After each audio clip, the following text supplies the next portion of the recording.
Hello, I'm Live 5's Shelby Roberts, and today we're here with Brenda Shaw, the Chief Development Officer at the Lowcountry Food Bank in Charleston. And that's a local nonprofit that is working to lead the fight against hunger and all throughout the 10 coastal counties of South Carolina. We really appreciate you being here with us today, Brenda. Thank you for having me. Absolutely. Well, we know that food insecurity is unfortunately an issue not only here in the Lowcountry, but across the nation. But you all are offering some really important resources for people. Tell us about that. Yeah, absolutely. You know, we like to say that there is no face of hunger. You don't know what your next door neighbor is going through. And so we are really here to make sure that we are meeting people where they are. We're offering assistance to our neighbors in need. We work through a network of about 250 partner agencies. So those are the food pantries and places of worship, community centers, senior centers.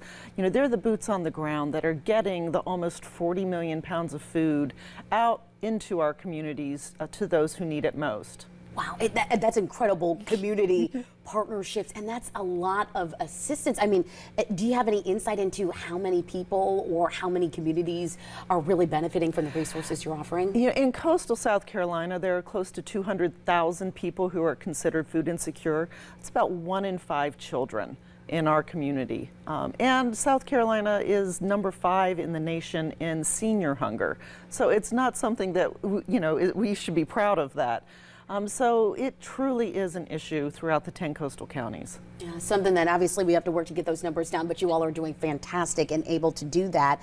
In terms of how people can go about reaching out to you for services, how does that process even begin in order to assess the needs? Yeah, so we do have an on-site emergency pantry at our location on Azalea Drive, but we really encourage people to go to our website, and we have a pantry finder where our neighbors can put in their zip code, and our partner agencies that are in that area will pop up. And we really want people to go to those partner agencies because they offer a full line of food. Also, some of them offer other services like financial planning, a clothes closet, those types of things. But our partner agencies, most of them are back to being client choice, which means that as a neighbor goes in there, they're able to select the food they want. You know, during the pandemic, we were just giving people boxes of food. But we really want people to be able to choose the food that they want for their families, so that, number one, it leads to less waste, but it is also providing them the dignity of choosing the food that they want for their family. That's so important to have that component as well. Obviously, it takes a lot of helping hands. So you mentioned those hundreds of partner agencies. For folks that may not necessarily be in a partner agency, but want to assist you all with that work, what kind of opportunities are available for them to help? We have lots of volunteer opportunities. If you go to our website again, on the volunteer page, people can set up an account and they'll start receiving emails when we do need volunteer shifts.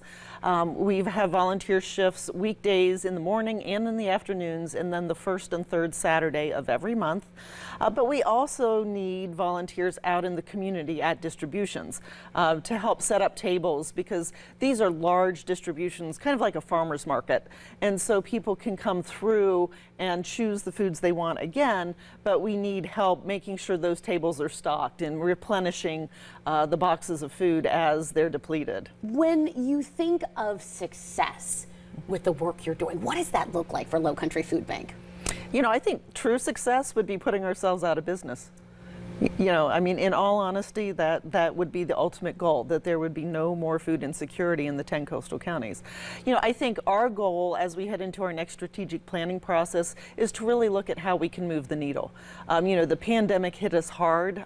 We need to get back to the food insecurity levels from 2019.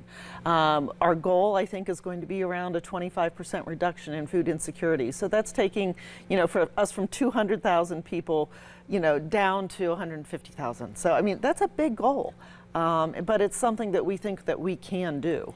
Some fantastic work from the Lowcountry Food Bank. Yeah. Brenda Shaw joining us now. We really appreciate your time. Again, if you're looking for opportunities in order to assist, the Lowcountry Food Bank is the way to go.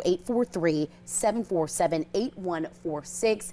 And we've got all the information on live5news.com.